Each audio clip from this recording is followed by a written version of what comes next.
e din don civilisation ji Afrique fof ndedi ndewondiri nde mbiɗen civilisation de l'arc, civilisation des clairières, civilisation des greniers, rewi hen ko la civilisation des lances. Civilisation des lances noon ko fulɓe jeeyi ɗum bandiraɓe, mbimi wimi e wimami, fulɓe ngari.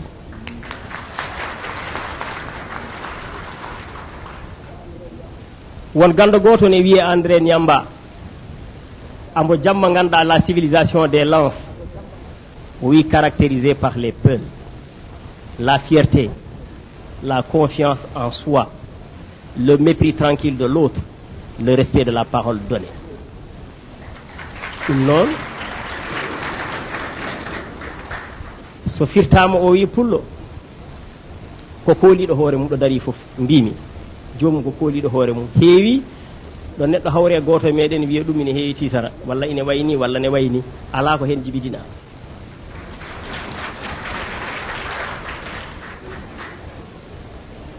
ɓe mbi joña goɗɗo pullo ko adi ko fof ine wawi heññude becci muɗum forma ɓattina hoore mum kono ko kañum taw a heɓata dow hoore mum sa wi aɗa ngabba dow hoore mum tan tellinat.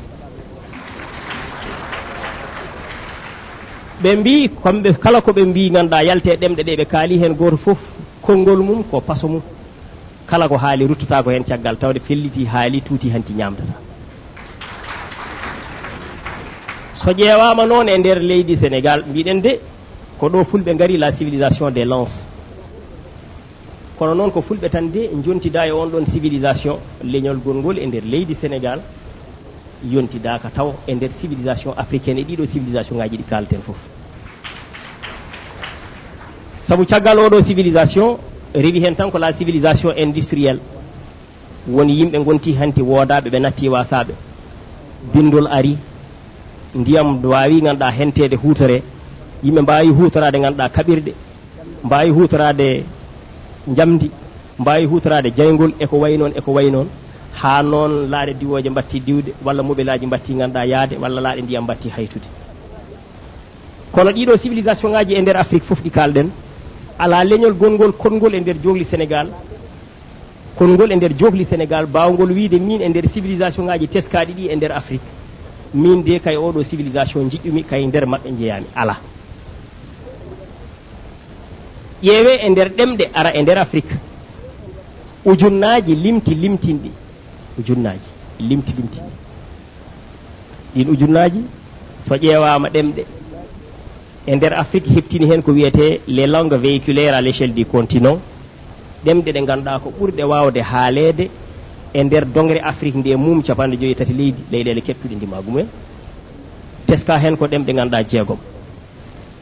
ɗemɗe jeegom ɗe ko Luswahili, ɗemgal ɗimmal ngal wiyete ko Lingala, ɗemgal tataɓal ngal e nder dongre Afrique ko Pular, ɓe mbiya Pular, ɓe mbiya Pulal, ɓe mbiya Fulful.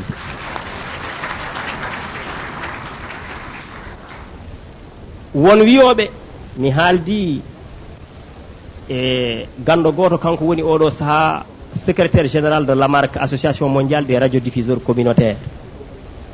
o wi hay ɗum ko wiyete ko Pular walla ɓeɗo enen mbiyan ɗo Pular, Fuuta Jalon wiya Pulal, hunde e nder ganduɗa hoorema taƴi Afrique mbiya Fulfulde, ko wiyete ko ko ɗemgal tataɓal ala, luural nan hakkude ganduɗa hoorema Pular o Fulfulde nde hakkude muɗum e ɗemgal biyetegal ngal Lingala, beele wona kamɓe goni ɗemgal ɗimmal 62 millions ina haala ganduɗa Pular e nder dongre Afrique.